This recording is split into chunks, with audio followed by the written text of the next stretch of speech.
আমার সম্পূরক অর্থাৎ 2025-26-এর উপরে আমি মূলত আজকের ওইভাবে প্রস্তুতি নেইনি। আমার সম্মানিত স্পিকার মহোদয়ের দৃষ্টি আকর্ষণ করছি যে আমাকে একটু সময় বাড়াই দেওয়ার জন্য, কারণ এখানে বাজেটের উপরে আলোচনা। আমি ব্যাংকার ছিলাম, সেই ব্যাংকার হিসাবে আমি এই বাজেটের উপরে কিছু তথ্য, বিশেষ করে ব্যাংকিং এবং আর্থিক প্রতিষ্ঠান সম্পর্কে কিছু তথ্য উপস্থাপন করার জন্য চাচ্ছিলাম। আমি বাজেট যেদিন বক্তৃতা হচ্ছিল, অর্থমন্ত্রী যে বাজেট উপস্থাপন করছিলেন, মাননীয় সদস্য, আজকে তো সম্পূরক বাজেটের উপরে আলোচনা, এটা আমরা শেষ করব আজকে। আপনি দীর্ঘ বক্তব্য রাখতে চাইলে মূল বাজেটের উপর রাখতে পারবেন, তাও আপনি শুরু করেন 4 মিনিট, দেখি কেমন বলেন আপনি, তারপর দেখব। আপনি 4 মিনিটের মতো মোটামুটি পরে বাজেটের উপরে পাওয়া যাবে 26-27-এর মূল বাজেটের পরে। আমার আজকে তো সম্পূরক বাজেট। আমি গতকালকে আমি সম্পূরক বাজেট হিসাবেই আমি দেখছিলাম, কিন্তু গতকালকে আমি লক্ষ্য করলাম যে এখানে আসলে 26-27-এর বাজেটের উপরেই আলোচনা হয়েছে, সম্পর্কের উপরে না হয়ে। এই জন্য আমরা নূতন সংসদ সদস্য হিসাবে ভাবছি যে বোধহয় এভাবেই আলোচনা করতে হবে। না, আজকে সম্পূরক বাজেটের উপর আলোচনা হবে। পরবর্তীকালে আপনার দল যদি আপনাকে সুযোগ দেয়, আপনি মূল বাজেটের উপরও আলাপ আলোচনা করতে পারবেন। আজকে সম্পূরক বাজেটের উপরে বলেন। মাননীয় স্পিকার, আমি তাহলে এভাবে আমি শেষ করবো অল্প সময়ের ভিতরে। এখন থেকে ওনার 4 মিনিট গণনা করা হবে, এখন থেকে 4 মিনিট। জি জি, মাননীয় স্পিকার, আপনাকে অসংখ্য ধন্যবাদ। আমরা বিরোধী দলে আছি। বিরোধী দলের কাজ হলো ট্রেজারি বেঞ্চে যারা থাকেন তাদের যদি কোনো ভুল ত্রুটি থাকে সেটাকে শুধরিয়ে দেওয়া। কিন্তু আমি দেখছি যে এখানে সরকারের যে বাজেট উপস্থাপন করা হয়েছে কিংবা অন্য প্রসঙ্গ যখন কথা বলা হয়, তাদেরকে ভালো পথ দেখানে তখন সেটাকে তারা ভালোভাবে নেন না। আমি অনুরোধ করব যে বিরোধী দলের কাজ হলো আপনার তাদের সরকারি বেঞ্চকে সহযোগিতা করা। আমরা সেই সহযোগিতার মন মানসিকতা নিয়েই কথা বলছি এবং সামনের দিকেও বলবো। আমি একটু বিরোধী দলের সরকারি ট্রেজারি বেঞ্চকে অনুরোধ রাখতে চাচ্ছি যে আপনারা কি এরকমের চান? আপনি বাজেটের উপরে বলেন, বাজেটের উপরে বলেন। হ্যাঁ, আমি বলছি যে বিগত ফ্যাসিস্ট আমলে যেভাবে বিরোধী দল ভূমিকা রেখেছে, এইরকম যদি চান তাহলে 4 মিনিটের 1 মিনিট তো এমনি চলে গেল। আপনি সম্পূরক বাজেটের উপরে বলেন।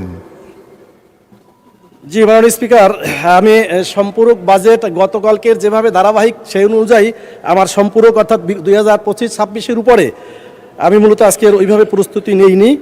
তবে আমি একটা কথা বলবো সম্পূরক বাজেটের উপরে, যে খরচ করে এরপরে অনুমোদন নেওয়া, এই প্র্যাকটিসটা আমার মনে হয় বন্ধ হওয়া দরকার। এইটা দেশের জন্য, দেশের অর্থনীতির জন্য এটা ভালো হবে। এই প্র্যাকটিসটা যাতে আগামীতে না হয় সেদিকে আমি দৃষ্টি আকর্ষণ করছি। মাননীয় স্পিকার, বাংলাদেশের 62টা শিডিউল ব্যাংক, এর ভিতরে 10টা হচ্ছে ইসলামী ব্যাংকিং।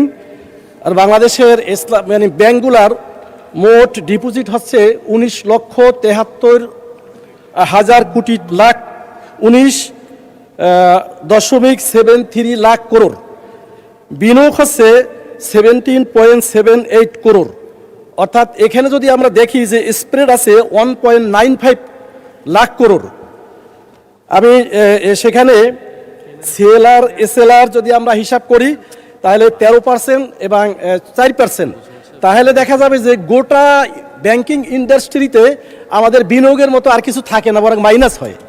সেক্ষেত্রে মাননীয় অর্থমন্ত্রী মহোদয় যে বাজেট উপস্থাপন করেছেন যে 1,12,000 কোটি টাকা ব্যাংক থেকে ঋণ নেবেন, এটা হাউ ইজ পসিবল? এটা কি করে সম্ভব? কোত্থেকে আসবে এই টাকা?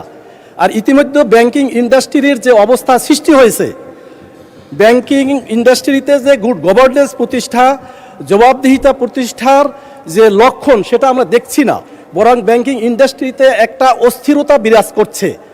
আমি মনে করি বিগত সময় ব্যাংকিং ইন্ডাস্ট্রি থেকে ধ্বংস করা হয়েছে, তার থেকে বাঁচানোর জন্য ব্যাংকিং ইন্ডাস্ট্রিতে গুড গভর্নেন্স প্রতিষ্ঠা করা অতীব জরুরি।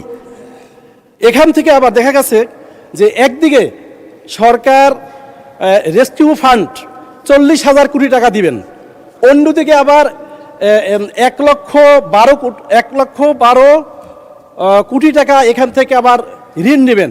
তাহলে এই বিষয়টা এলোমেলো হয়ে গেল এক। আর অন্যদিকে আমরা যদি কর্মসংস্থান বৃদ্ধি করতে চাই তাহলে প্রাইভেট বিনিয়োগকারীদেরকে উৎসাহিত করতে হবে। সরকার যদি এত টাকা ঋণ নেয় তাহলে প্রাইভেট যারা মানে প্রাইভেটকে কিভাবে উৎসাহিত করা হলো, তাতে তো আরও তাদেরকে নিরুৎসাহিত করা হলো। এভাবে আমি অনুরোধ করব যে এই বাজেটের বেশ কিছু বিষয় আছে, আমি গোটা বাজেটের উপরে এখানে মার্ক করে রেখেছি পেন্সিল দিয়ে। আমি পুরো সেন্টেন্সটা পড়ছি, অর্থমন্ত্রী মহোদয় সব পড়তে পারেন নাই, কিন্তু আমি এখানে গোটাটা পড়েছি এবং প্রত্যেকটা ক্ষেত্রে আমার পরামর্শ আছে, সংশোধনী আছে, সেগুলো যদি সুযোগ দেওয়া হয় তাহলে আমি পরবর্তীতে উপস্থাপন করব।